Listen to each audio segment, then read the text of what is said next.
So all set for Aditya L1 launch 11 గంటల 50 నిమిషాలకి PSLV C57 rocket ద్వారా ఆదిత్య L1 వెళ్ళబోతోంది.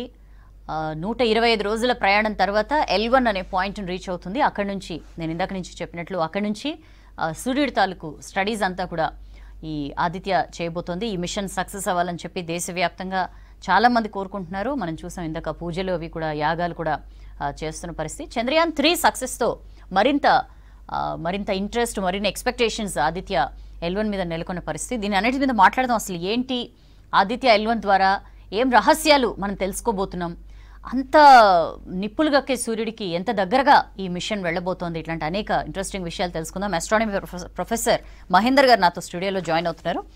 గుడ్ మార్నింగ్ అండి మహేందర్ గారు. గుడ్ మార్నింగ్ అండి. చాలా ఇంట్రెస్టింగ్ ప్రయోగం అనే చెప్పాలేమో ఆదిత్య L1. మీరైతే ఇంకాస్త స్పెసిఫిక్ గా చెప్పగలుగుతారు. స్టార్టింగ్ మనం మొదల నుంచి బేసిక్స్ నుంచి మాట్లాడుకుందాం. అసలు ఏంటి ఆదిత్య L1 మిషన్ ఏంటి?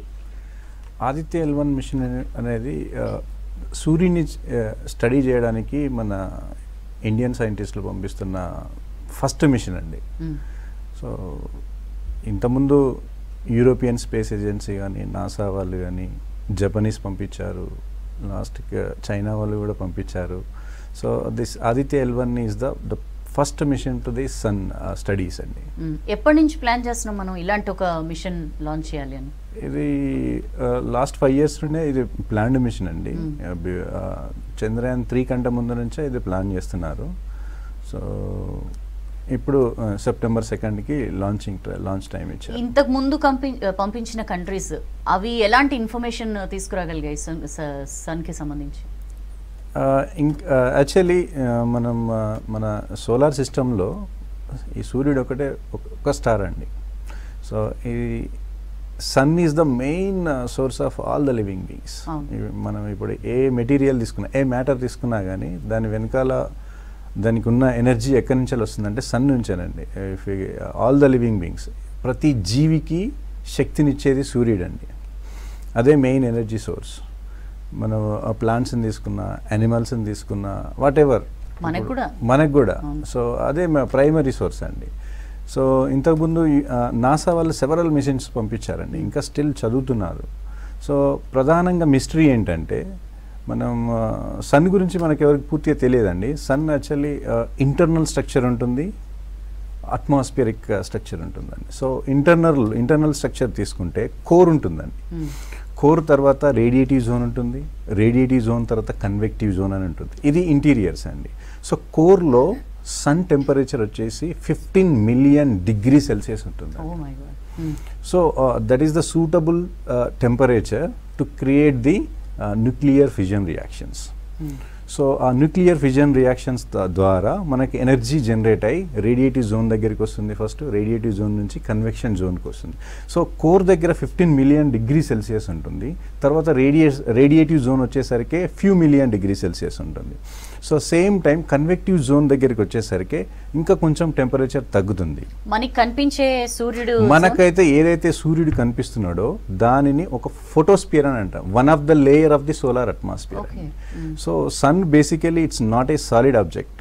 అది సాలిడ్ ద్రవ పదార్థం, ఘన పదార్థం కాదండి, అది వాయు పదార్థం. Actually it's hot ball of plasma. So it's gaseous components ఉంటాయి. సో మన ప్లానెట్స్ లాగా సన్ సాలిడ్ ఆబ్జెక్ట్ కాదు. సో ఆ convective zone, top of the convective zone వచ్చేసరికి దాన్ని ఫోటోస్పియర్, మనం ఏదైతే నేక్డ్ అయితే చూస్తున్నామో దాన్ని ఫోటోస్పియర్ అంటాం. So that is the first layer of the sun atmosphere.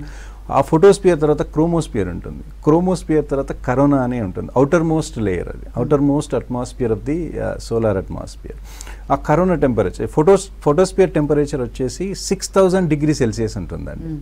So core నుంచి ఫోటోస్పియర్కి వచ్చేసరికి 15 million degrees Celsius ఉన్న టెంపరేచర్ 6000 degrees Celsiusకి డ్రాప్ అవుతుంది. సో ఫోటోస్పియర్ తర్వాత క్రోమోస్పియర్కి వచ్చేసరికి ఆన్ యావరేజ్గా 3000 degrees Celsius ఉంటుంది, ఇంకా తగ్గుతుంది.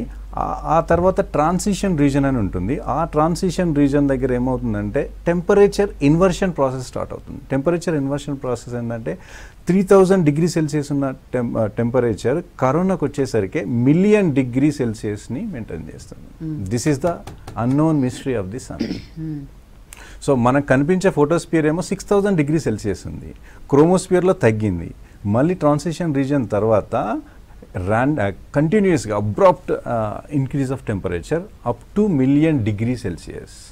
సో నాసా సెవరల్ మిషన్స్ పంపించింది, యూరోపియన్ స్పేస్ ఏజెన్సీ కూడా సెవరల్ మిషన్స్ పంపించారు, జపనీస్ కూడా పంపించారు. హినోడే అనే ఒక శాటిలైట్ను ఇంకా అది సర్వైవ్ అవుతుంది. రీసెంట్గా చైనా వాళ్ళు కూడా పంపించారు. కానీ ఈ మిస్టరీ ఇంకా ఎవరికి అంతుపట్టని క్వశ్చన్ లాగానే ఉంది అనమాట. సో ఆ టెంపరేచర్ మిస్టరీని మనం రివీల్ చేయడానికి మనం ఆదిత్య L1 అనే సాటిలైట్ని మనం ఫస్ట్ లెగ్రాంజియన్ పాయింట్ వరకు పంపిస్తున్నామండి. ఈ ఫస్ట్ లెగ్రాంజియన్ పాయింట్ అంటే ఏంటి? ఇది మామూలుగా జనరల్గా ఎవరికైనా వచ్చేది, అరే సూర్యుడు మామూలు ఎండే మనం తట్టుకోలేము, ఇంకా 45-46కే అయ్యో అంటుంటాం. అలాంటిది ఎంత క్లోజ్గా వెళ్తుంది ఈ L1 అనే పాయింట్? సూర్యుడికి ఎంత దగ్గరగా ఉంటుంది? మనం భూమి నుంచి సూర్యుడికి వెళ్ళే జర్నీలో మనం ఎంత దూరం కవర్ చేయబోతున్నాం? సో బేసికల్గా మన సన్ నుంచి ఎర్త్కి డిస్టెన్స్ ఏంటంటే 150 మిలియన్ కిలోమీటర్స్. 150 మిలియన్ కిలోమీటర్స్, దాన్నే 1 ఆస్ట్రానమికల్ యూనిట్ అని అంటారు ఆస్ట్రానమీ సబ్జెక్ట్లో. 1 astronomical unit is equals to 150 million kilometres. అది సూర్యుడికి చంద్రుడికి మనం భూమికి మధ్య దూరం అండి. సో మనం ఇప్పుడు ఆ దూరంలో 1% డిస్టెన్స్కి ముందుకు పంపిస్తున్నాం. అదే లెగ్రాంజియన్ పాయింట్ L1. సో దాన్ని హాలో ఆర్బిట్ అని అంటారు. సో అక్కడ ఏంటంటే గ్రావిటేషనల్ ఫోర్స్ 0 ఉంటుంది, అక్కడ అట్మాస్ఫియర్ కూడా ఉండదు. ఆ పాయింట్ దగ్గరికి మనం పంపిస్తున్నాం. ఆ 1% 15 మిలియన్ కిలోమీటర్స్ డిస్టెన్స్లో 1% అంటే ఎంత అండి?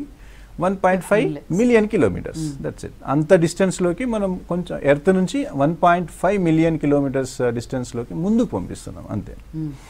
అక్కడ ఎంత ఉంటుంది L1 పాయింట్ దగ్గర? టెంపరేచర్స్ ఎలా ఉంటాయి? అక్కడ అట్మాస్ఫియర్ ఉండదు కాబట్టి తక్కువ టెంపరేచరే ఉంటుంది. లోయెస్ట్ టెంపరేచరే ఉంటుంది. అట్మాస్ఫియర్ ఉంటే ఇట్ కెన్ అబ్జార్బ్. అట్మాస్ఫియర్ ఉంటే ఏంటంటే atmosphere will absorb the solar radiation, then starts to increase the temperature. So there is no atmosphere at all. So that is why it made at Lagrangian point లో atmosphere ఉంటుంది. ఇప్పుడు ఏదైనా ఒక 2 celestial ఆబ్జెక్ట్స్ని consider చేసుకుంటే solar సిస్టంలో sun or any planet, సన్ని ఇంకా ఏదైనా ఒక ప్లానెట్ని కన్సిడర్ చేసుకుంటే 5 లెగ్రాంజియన్ పాయింట్స్ ఉంటాయండి. ఈ L1తో పాటు ఇంకొక 4 పాయింట్స్ ఉంటాయి. L1, L2, L3, L4, L5 అనే లెగ్రాంజియన్ పాయింట్స్ ఉంటాయి. సో ఆ లెగ్రాంజియన్ పాయింట్స్ అడ్వాంటేజెస్ ఏంటంటే ఏదైనా ఒక ఆబ్జెక్ట్ని అక్కడికి పంపిస్తే స్టేబుల్గా ఉంటుంది. సో ఎందుకంటే సన్నుది ప్లానెట్ గ్రావిటేషనల్ ఇన్ఫ్లుయెన్స్ 0 అయిపోతుంది ఆ పాయింట్ దగ్గర. సో ఏదైనా ఆబ్జెక్ట్ని అక్కడ ఉంచామంటే ఏమవుతుందంటే స్టేబుల్గా ఉంటుంది. సో మనకు ఫ్యూయల్ కన్జంప్షన్ రేట్ కూడా తక్కువ ఉంటుంది. ఇంకొక అడ్వాంటేజ్ ఏంటంటే మనం 24/7 అబ్జర్వేషన్స్ వితౌట్ ఎనీ డిస్టర్బెన్సెస్ ని చూడొచ్చు అనమాట. వితౌట్ ఎనీ అకల్టేషన్స్ కానీ ఏమైనా ఎక్లిప్సెస్ వచ్చే ఛాన్స్ ఉండదు అక్కడ. సో మనం బేసికల్గా మనం ఫోటోస్పియర్ని చూడాలంటే మనం గ్రౌండ్ బేస్డ్ అబ్జర్వేషన్స్తో చూడొచ్చు. మనం గ్రౌండ్ బేస్డ్ టెలిస్కోప్స్ ఉంటాయి, వాటితో చూడొచ్చు. కానీ వీ కెన్ సే చూడాలంటే మనం ఆర్టిఫిషియల్ ఎక్లిప్సెస్ని, ఫోటోస్పియర్ని చూడాలంటే మనం చూడొచ్చు అండి. క్రోమోస్పియర్ని, కరోనాని చూడాలంటే మనం గ్రౌండ్ బేస్డ్ అబ్జర్వేషన్ కొన్ని ఫిల్టర్స్తో చూడొచ్చు. దాంతోపాటు ఆర్టిఫిషియల్ ఎక్లిప్సెస్ అనేది ఇంపార్టెంట్. కరోనాని, క్రోమోస్పియర్ని చూడాలంటే డ్యూరింగ్ ద ఎక్లిప్సెస్ టైం మాత్రమే పాసిబుల్. నార్మల్ టైంలో వీ కెనాట్. సో ఎందుకంటే ఫోటోస్పియర్ బ్రైట్గా ఉంటుంది, we cannot see the chromosphere and corona అనమాట. So during the eclipses time మాత్రమే, అది మరి సోలార్ ఎక్లిప్సెస్ టైంలో మాత్రమే మనం క్రోమోస్పియర్ని, కరోనా అనే లేయర్స్ని చూడగలము. సో మనకు ఎప్పుడైనా కానీ సోలార్ ఎక్లిప్సెస్ అనేది చాలా rare events comparatively. Lunar eclipses అనేది వస్తూనే ఉంటాయి, కానీ సోలార్ ఎక్లిప్సెస్ అనేది రేర్ ఫినామినా కాబట్టి ఒకవేళ వచ్చినా కానీ చాలా ఫ్యూ మినిట్సే ఉంటుంది, not more than 10 minutes. So కాబట్టి మనకు ఆర్టిఫిషియల్ ఎక్లిప్సెస్ని క్రియేట్ చేసుకొని మనం క్రోమోస్పియర్ని, కరోనాని స్టడీ చేయాలి. సో అలానే ఈ వై L1 మహేందర్ గారు అంటే L1, L2, L3 ఇలాంటి 5 పాయింట్స్ ఉన్నాయన్నారు. పర్టికులర్గా L1 నుంచే మనం మిషన్ ప్లాన్ చేయడానికి రీజన్ ఏంటి? L1 అంటే ఇది మన ఎర్త్కి అపోజిట్ డైరెక్షన్లో ఉంటుందండి.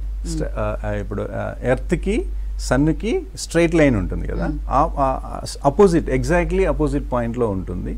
అది stable point, fuel consumption rate తక్కువ ఉంటుంది, మనం కంటిన్యూస్గా వితౌట్ ఎనీ డిస్టర్బెన్స్తోని మనం సూర్యుని చూడొచ్చు. అందుకనే L1 పాయింట్ని తీసుకున్నారు. L2 దగ్గరికి కూడా పంపించవచ్చు. L2 ఏంటంటే పైన ఉంటుంది. సో అక్కడ కావాలనుకుంటే అక్కడ ఏమైనా అబ్జర్వేషన్స్ అవసరం అనుకుంటే అక్కడ కూడా. మిగిలిన కంట్రీస్ ఎక్కడికి పంపించే వాళ్ళ L1 దగ్గర ప్రస్తుతానికి సోహో అనే ఒక స్పేస్ క్రాఫ్ట్ ఉందండి, నాసాది. సోలార్ హీలియోస్పిరిక్ అబ్జర్వేటర్ అనేది స్టిల్ నాసాది ఉంది, అది ఇంకా సర్వైవ్ అవుతుంది. ఇంకోటి విండ్ స్పేస్ క్రాఫ్ట్ అని ఉంటుంది, అట్మాస్ఫియర్ ప్రెడిక్ట్ చేయడానికి, అది కూడా నాసా వాళ్ళదే అండి. ఇవి రెండు ఉన్నాయని. దాంతోపాటు డిస్కవరీ అని ఒకటి ఉందండి, డీప్ స్పేస్ క్లైమైట్ అబ్జర్వేటరీ అని, డిస్కవరీ అని, ఇవి 3 ఉన్నాయండి.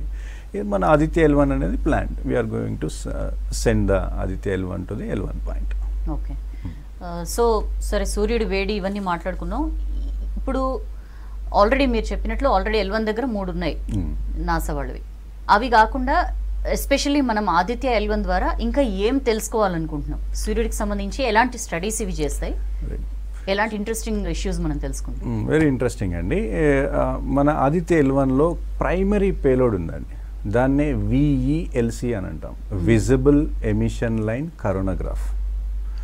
సో ఇంతకుముందు మన సోహో కానీ, సోహో రేంజ్ ఏంటంటే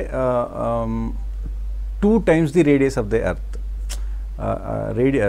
మనం సూర్యుడిని వ్యాస రేడియస్ని తీసుకుంటా అండి, అప్రాక్సిమేట్లీగా 7 lakh kilometers ఉంటుంది దాని రేడియస్. సో మనం సోహో కానీ ఇంకా సోహో స్పేస్ క్రాఫ్ట్ రేంజ్ ఎంత అంటే 2 రేడియస్ ఆఫ్ ది సన్ వరకు రీచ్ అవుతుంది. 2 times the radius of the sun to the 3 times the radius of the sun ఉంటుంది. కానీ ఈ VELC అనే payload 1.03 radius of the sun వరకు పోగలదండి. సో ఇంకా కొంచెం ముందుకు పోయి స్టడీ చేయగలరు. ఇది special advantage of the VELC అని, visible emission line coronagraph. Visible emission line coronagraph అంటే we're creating the artificial eclipses.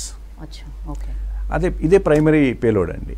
So దాన్ని ఆర్టిఫిషియల్ ఎక్లిప్సెస్ చేసి మనం కంటిన్యూస్గా మనం సూర్యుడిని అబ్జర్వ్ చేస్తామండి, ఫోటోస్పియర్ని. ఇంకా అక్కడ సరే చంద్రయాన్ 3 అంటే అక్కడ రోవర్ దిగడం, అక్కడి పార్టికల్స్ అన్నీ సర్చ్ చేయడం, వాటిని స్టడీ చేయడం, దాని ఇన్ఫర్మేషన్ పంపడం, ఇవన్నీ చేసింది. బట్ L1 అక్కడ ఏం అట్మాస్ఫియర్ ఉండదు అని చెప్పి అన్నారు. అక్కడికి వెళ్ళి ఈ పేలోడ్స్ 7 పేలోడ్స్ అని చెప్పి అంటున్నారు. ఏ పేలోడ్ ఏం పని చేస్తుంది అక్కడ? ఓన్లీ వెళ్ళి 1440 ఫోటోలు వస్తాయి రోజుకి అంటున్నారు. ఓన్లీ ఫోటోలు అవి తీయడానికేనా, లేకపోతే ఇంకేమైనా టాస్క్స్ ఉన్నాయా వాటి? గుడ్ క్వశ్చన్ అండి. సో ఇప్పుడు ఆదిత్య L1 మిషన్లో ప్రైమరీగా 7 పేలోడ్స్ ఉన్నాయండి. Out of these 7 payloads 4 payloads remote sensing ఉన్నాయండి. Remote sensing. ఇంకొక 3 పేలోడ్స్ ఇన్సైట్ మెజర్మెంట్స్ని ఇస్తాయండి. సో ఈ రిమోట్ సెన్సింగ్ పేలోడ్స్ని కన్సిడర్ చేసుకుంటే VELC ఒకటి, సూట్ ఒకటండి, ఆస్పెక్ట్స్ ఒకటి, నాట్ ఆస్పెక్ట్స్ అండి, సొలెక్సెస్ అండ్ హీలియోస్ అండి. ఇవి 4 remote sensing payloads, VELC, SUIT, Solexs, Helios. So ఈ విజిబుల్ ఎమిషన్ లైన్ కరోనోగ్రాఫ్ ఏమో ఆర్టిఫిషియల్ ఎక్లిప్సెస్ని క్రియేట్ చేసి సన్ నుంచి వచ్చే ఎరప్టివ్ ఫినామినాస్ ఉంటాయండి. ఎరప్టివ్ ఫినామినాస్ అంటే సోలార్ ఫ్లేర్స్ అనండి, solar flares, coronal mass ejections. వాటి ఆరిజిన్ ఏంటి, ఎవాల్యూషన్ ఏంటి, ఎలా వస్తున్నాయి, వాటి మోర్ఫాలజికల్ క్లాసిఫికేషన్స్ ఏంటి అనేది స్టడీ చేస్తుందండి VELC. తర్వాత సూట్ ఉంటుందండి. సూట్ అంటే solar ultraviolet imaging telescope. Ultraviolet రేంజ్లో సన్ని కంటిన్యూస్గా ఎవ్రీ 30 secondsకి ఒక ఫిల్టర్తోని సన్ ఇమేజెస్ని క్యాప్చర్ చేస్తుందండి. సో 11 ఫిల్టర్స్ ఉంటాయి. 11 ఫిల్టర్స్ ఎవ్రీ 30 seconds కెడెన్సీలో రొటేట్ అవుతూ ఉంటా అంటే ఒక్కొక్క ఫిల్టర్లో మనకి ఒక్కొక్క ఇమేజ్ వస్తుంది, అది సూట్ చేస్తుందండి. సో ఈ సూట్ ద్వారా ఏంటంటే అన్ని వేవ్ లెన్స్లో సన్ని స్టడీ చేయొచ్చు. ఇది సెకండ్ పేలోడ్ అండి. సో తర్వాత సొలెక్స్ అని ఉంటుందండి, లో ఎనర్జీ ఎక్స్రే స్పెక్ట్రోమీటర్ ఉంటుంది. ఆ లో ఎనర్జీ ఎక్స్రే స్పెక్ట్రోమీటర్ ఏమిస్తుందని అంటే సన్ నుంచి వచ్చే ఎక్స్రే ఫ్లక్స్ని మెజర్ చేస్తుంది. సన్ నుంచి వచ్చే ఎక్స్రే ఫ్లక్స్ ఏ రేంజ్లో వస్తున్నాయి, ఎంత అని వస్తుందండి. Next high energy x-ray spectrometer కూడా ఉందండి దాంతో, సోలిక్సెస్తో పాటు. హై ఎనర్జీ ఎక్స్రే స్పెక్ట్రోమీటర్స్ని ఈ సెన్సార్ డిటెక్ట్ చేస్తుంది, మనకు దాని గురించి ఇన్ఫర్మేషన్ వస్తుందండి. ఈ 4 రిమోట్ సెన్సింగ్ పేలోడ్స్ అండి. అంటే మన ఎర్త్ నుంచి 1.5 మిలియన్ కిలోమీటర్ దగ్గర నుండి రిమోట్ సెన్సింగ్ ద్వారా ఇవి అబ్జర్వేషన్స్ చేస్తాయండి. ఇవి రిమోట్ సెన్సింగ్ పేలోడ్స్. తర్వాత ఇన్సైట్ పేలోడ్స్ ఉన్నాయండి. ఇన్సైట్ పేలోడ్స్ ఏంటంటే ఆస్పెక్ట్స్ అని ఉందండి. ఈ ఆస్పెక్ట్స్ ఏం చేస్తుందంటే, ఇన్సైట్ అంటే L1 దగ్గర అక్కడికి వచ్చి సోలార్ రేడియేషన్ హిట్ అవుతుంది, ఆ ప్లేస్ దగ్గర మెజర్ చేస్తాయండి. దాన్ని ఇన్సైట్ అని అంటాం. సో ఈ రిమోట్ సెన్సింగ్ ఏమో అక్కడ నుంచి సన్ ఇమేజ్ని క్యాప్చర్ చేసుకుంటూ ఆ ఇమేజ్ని అనాలిసిస్ చేస్తాం. కానీ ఇన్సైట్ పేలోడ్స్ ఏం చేస్తాయంటే, ఆ సన్ ఎనర్జీ ఎవ్రీ సెకండ్కి యాక్సిలరేట్ అవుతుందండి. సన్ ఎనర్జీ అయ్యి ఆదిత్య L1 శాటిలైట్ని హిట్ అయిన తర్వాత ఆస్పెక్ట్స్, పాప, మ్యాగ్నెటోమీటర్ అని 3 పేలోడ్స్ ఉంటాయండి. ఇవి ఇన్సైట్ మెజర్మెంట్స్. ఆ L1 డిస్టెన్స్ దగ్గర ఈ పార్టికల్ యాక్సలరేషన్ ఎలా ఉంది, సోలార్ విండ్ స్పీడ్ ఎలా ఉంది, మ్యాగ్నెటిక్ ఫీల్డ్ ఎలా వస్తుంది అనేది మెజర్ చేస్తామండి. ఇవి ఇన్సైట్ మెజర్మెంట్స్. ఆస్పెక్ట్స్ అని అంటే the solar wind and particle experiment అండి. సోలార్ విండ్ అంటే ఆ stream of energetic particles. So sun నుంచి వెళ్ళి మనకు కంటిన్యూస్గా సన్ మనకి ఎనర్జీని ఇస్తుంది. సో దాన్ని స్ట్రీమ్ ఆఫ్ ఎనర్జెటిక్ పార్టికల్స్ అంటాం. ఎలక్ట్రాన్స్ ఉంటాయి, ఫోటాన్స్ ఉంటాయి, ఆల్ఫా పార్టికల్స్ ఉంటాయి. సో వాటిని సోలార్ విండ్ పార్టికల్స్ అని అంటామండి. అది ఆస్పెక్ట్స్ చేస్తుంది. సో పాపా అంటే ఏంటంటే plasma analyser for package for Aditya అని. ఆ ప్లాస్మా పార్టికల్స్ ఏమేమి కెమికల్ కాంపోజిషన్స్ ఉన్నాయనేది పాపా పేలోడ్ చేస్తుందండి. తర్వాత మ్యాగ్నెటోమీటర్ ఉంటుంది, మ్యాగ్. సో ఈ మ్యాగ్నెటోమీటర్ ఏం చేస్తుందంటే సన్ నుంచి వచ్చే ఇంటర్ ప్లానెటరీ మ్యాగ్నెటిక్ ఫీల్డ్ని 3 డైమెన్షన్లో మెజర్ చేసి మనకు పంపిస్తుందండి. ఇవి మేజర్ సైంటిఫిక్ పేలోడ్స్. ఈ అవుట్ ఆఫ్ 7 పేలోడ్స్లో VELC అనేది ప్రైమరీ పేలోడ్ అండి. ఓకే, ఇది ఆర్టిఫిషియల్ ఎక్లిప్సెస్. ఎస్ అండి, ఎస్. చాలా ఇంట్రెస్టింగ్. 7 పేలోడ్స్కి ఇన్ని టాస్క్స్. ఇవన్నీ ఎంత ఆదిత్య L1 మిషన్ లైఫ్ ఎంత కాలం ఇవన్నీ అక్కడ? 5 years అండి. 5 years దాని లైఫ్ స్పాన్. ఆ తర్వాత కూడా పని చేయొచ్చు, లేకపోతే దాన్ని ఆగిపోతుంది. ఎలా వర్క్ చేస్తాయి ఇవి మహేందర్ గారు? ఇవి కూడా త్రూ సోలార్ ఎనర్జీనా? డీప్ స్పేస్ నెట్వర్క్ అండి. ఓకే, మనం గ్రౌండ్ బేస్లో deep space Indian deep space network ఉంటుంది బెంగళూరులో. అక్కడ నుంచి మనకు అది రీచ్ అయిన తర్వాత మనకు సిగ్నల్స్ పంపిస్తుంది. దాని ద్వారా మన గ్రౌండ్ బేస్డ్ అబ్జర్వేటరీస్తోనే మనం పేలోడ్ ఆపరేట్ చేస్తామండి. గ్రౌండ్ బేస్డ్ టెక్నిక్స్తోనే మనం పేలోడ్ని ఆపరేట్ చేస్తాం. అట్లా అండి. ఆదిత్య L1 ప్రయోగం గురించి మనం మాట్లాడుతున్నాం. సూర్యుడిపై పరిశోధన కోసం ఇస్రో ప్రయోగిస్తోంది. 11:50 ఈ ప్రయోగం జరగబోతోంది. దీని గురించి మాట్లాడుతున్నాం. ప్రపంచం మొత్తం ఉపయోగం అని చెప్పి అంటున్నారు మహేందర్ గారు. ఎట్లా ప్రపంచం మొత్తానికి మనం ఎలాంటి రహస్యాలు దీని ద్వారా చెప్పాలనుకుంటున్నాం? ఇప్పటిదాకా వేరే మిషన్స్ చెప్పలేనివి, పర్టికులర్గా ఆదిత్య L1 చెప్పగలిగే సీక్రెట్స్ ఏంటి? పర్టికులర్గా మనం ప్రైమరీ పేలోడ్ VELCని తీసుకుంటే అండి, అది మన 1.05 రేడియస్ ఆఫ్ ద సన్ వరకు వెళ్తుందండి. ఇప్పటి వరకు ఏ సాటిలైట్, ఏ కంట్రీ సాటిలైట్ కూడా అంతవరకు అబ్జర్వేషన్ చేయలేదు. సో దానివల్ల ఇంపార్టెన్స్ ఏంటంటే మనకు కరోనల్ మాస్ ఎజెక్షన్స్ అని ఉంటుంది. So huge amount of the sun mass is ejected away from the sun. It is accelerated towards the solar system. So మనది 3rd planet కాబట్టి it will reach soon and it will affect the our Earth space weather actually. So that is the primary advantage అండి. So 1.05 times the radius of the sun distance వరకు వెళ్ళవచ్చు మనం VELC అనేది. So దాంట్లో 3 observations wave lens ఉంటాయండి. ఒకటి 520 nanometres, ఇంకోటి 730 nanometres, ఇంకోటి 1074 నానోమీటర్స్ వేవ్ లెన్స్. 3 వేవ్ లెన్స్లో మనకు VELC అబ్జర్వేషన్స్ ఉంటుందండి కంటిన్యూస్గా 24/7. సో అది primary advantages of VELC payload అండి. అసలు ఏంటి VELC? మీరు ఇందులో మీ కొలాబరేషన్ ఉంది కాబట్టి మీరు ఇంకా మరింత చెప్పగలుగుతారేమో VELC గురించి. అవునండి, ఈ VELC ఏంటంటే మనకి ఇప్పుడు సోలార్ సన్ సర్ఫేస్ పైన, ఫోటోస్పియర్ పైన కొన్ని యాక్టివ్ రీజన్స్ ఉంటాయండి. ఆ యాక్టివ్ రీజన్స్ నుంచి వెళ్ళి solar flares coronal mass ejections అని ఎరప్టివ్ ఫినామినాస్. అంటే సోలార్ ఫ్లేర్స్ అంటే ఏంటంటే అవి సడన్గా బ్రైట్నింగ్ హ్యాపెన్స్ అవుతుంది. అంటే మ్యాగ్నెటిక్ రీకనెక్షన్ అనే ఒక ప్రాసెస్ అవుతుంది. ఆ మ్యాగ్నెటిక్ రీకనెక్షన్ అయిన తర్వాత ఈ సోలార్ ఫ్లేర్స్ అనేటివి అవుతాయండి సన్ సర్ఫేస్ పైన. ఆ సోలార్ ఫ్లేర్స్ మనకి 24 నుంచి 72 అవర్స్కి మన ఎర్త్ అట్మాస్ఫియర్ వరకు రీచ్ అవుతాయి. సౌర తుఫాన్ అంటారు అవేనా? తెలుగులో సౌర తుఫాన్ అని అంటారండి. ఆ సోలార్ ఫ్లేర్స్ ఒక హ్యూజ్ అమౌంట్ ఆఫ్ ఒక లార్జ్ సోలార్ ఫ్లేర్ వచ్చింది అనుకోండి, 24 అవర్స్లో మన ఎర్త్ అట్మాస్ఫియర్ని రీచ్ అవుతుంది. రీచ్ అయ్యి ఏం చేస్తుందంటే మనకు జియోమాగ్నెటిక్ స్టోమ్స్ని క్రియేట్ చేస్తుంది. అంటే సో సోలార్ ఫ్లేర్స్ ఎనర్జీ మనకి సన్ సర్ఫేస్ పైన నుంచి ప్లానెటరీ అట్మాస్ఫియర్కి యాక్సలరేట్ చేస్తుందంటే ఆ స్ట్రీమ్ ఆఫ్ చార్జ్డ్ పార్టికల్స్, ఈ చార్జ్డ్ పార్టికల్స్ ఎలక్ట్రాన్స్, ప్రోటాన్స్ ఇవన్నీ ట్రావెల్ చేస్తాను స్పీడ్గా solar flares stream of charged పార్టికల్స్ని యాక్సలరేట్ చేస్తుంది. యాక్సలరేట్ చేసినప్పుడు మన ఎర్త్ అప్పర్ అట్మాస్ఫియర్ ఉంటుంది, మ్యాగ్నెటోస్ఫియర్ ఉంటుంది. ఆ మ్యాగ్నెటోస్ఫియర్లో ఉన్న మ్యాగ్నెటిక్ లైన్స్ ఆఫ్ ఫోర్సెస్ని ఈ చార్జ్డ్ పార్టికల్స్ ట్రావెల్ చేస్తున్నాయంటే ఎలక్ట్రిక్ ఫీల్డ్ జనరేట్ అవుతుంది, as well as the magnetic field generate అవుతుంది. మన ఎర్త్కి కూడా మ్యాగ్నెటోస్ఫియర్ ఉంటుంది, అప్పర్ మోస్ట్ లేయర్ మ్యాగ్నెటోస్ఫియర్ ఉంటుంది, which is governs by the earth's our earth's magnetic field actually. So ఈ charged particles మ్యాగ్నెటోస్ఫియర్ని reach అయినప్పుడు ఏమవుతుందంటే ఒక డిస్టర్బెన్స్ క్రియేట్ అవుతుంది. ఆ మ్యాగ్నెటిక్ లైన్స్ ఇట్లా కవ్ షేప్లో ఉన్నాయి, కొంచెం డిస్టర్బెన్స్ అవుతుంది అనమాట. ఎందుకంటే మ్యాగ్నెటిక్ లైన్స్ ఆఫ్ ఫోర్స్ అనేవి ఎప్పుడు బ్రేక్ అవ్వవు. బ్రేక్ అవ్వకుంటే ఏంటంటే కొంచెం స్ట్రెస్ అప్లై చేసినట్టు అయిపోయి ఏమవుతుందంటే డిస్టర్బెన్స్ క్రియేట్ చేస్తుంది. అప్పుడు ఎర్త్ మ్యాగ్నెటిక్ ఫీల్డ్ పైన ఎఫెక్ట్ పడుతుంది అనమాట.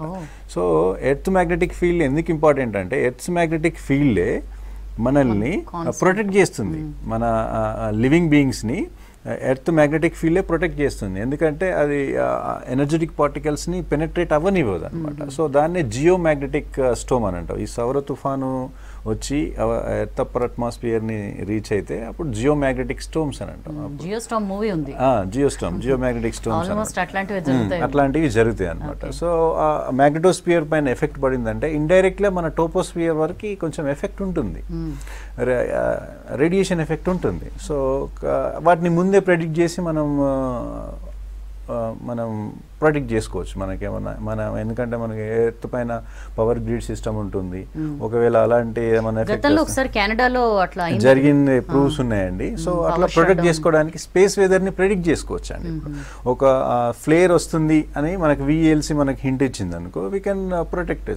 మనం దాన్ని ఎస్టిమేట్ చేయొచ్చు, దాని ఆరిజిన్ ఏంటి, దాని సైజ్ ఎంత టైంలో ఎర్త్ అట్మాస్ఫియర్కి రీచ్ అవుతుంది అని దాన్ని స్టడీ చేసి మనం ఏమన్నా ముందే స్పేస్ వెదర్ని ప్రెడిక్ట్ చేసి మనం లివింగ్ బీయింగ్స్ని ప్రొటెక్ట్ చేసుకోవచ్చు మన ఎర్త్ పైన. సో అట్లే దాంతోపాటు కరోనల్ మాస్ ఎజెక్షన్ కూడా ఉంటుందండి. ఇప్పుడు సోలార్ ఫ్లేర్ ఎనర్జీ తీసుకుంటే అండి 10⁻36 eggs ఉంటుందండి. హ్యూజ్ అమౌంట్ ఆఫ్ ఎనర్జీ వస్తుందండి. కరోనల్ మాస్ ఎజెక్షన్స్ కూడా అది కూడా ఎనర్జీని ఇస్తుందండి. దాని మాస్ తీసుకుంటే 10⁻12 kgs ఉంటుందండి. అంత amount of mass sun surface నుంచి ఎజెక్ట్ అయ్యి మన అర్త్ వైపు మూవ్ అవుతుంది. సో ఇలాంటి హజార్డ్స్ని మనం డిటెక్ట్ చేసి స్పేస్ వెదర్ని ప్రెడిక్ట్ చేసుకోవచ్చు అండి. మనం లివింగ్ బీయింగ్స్ని ప్రొటెక్ట్ చేసుకోవచ్చు. ఇది కూడా ఒక ఆబ్జెక్టివ్. అయితే ఈ సోలార్ స్టార్మ్స్ కానీ ఇవి ఏవైతే కరోనల్ మాస్ ఎజెక్షన్స్ అంటున్నారో ఇవి సన్ నుంచి వచ్చే ఇదిలో ఎక్కడ కూడా మనం పంపించిన కొన్ని శాటిలైట్స్ కానీ లేకపోతే ఇప్పుడు మనం పంపించే ఆదిత్య కానీ ఇవేమి డిస్టర్బ్ కావా?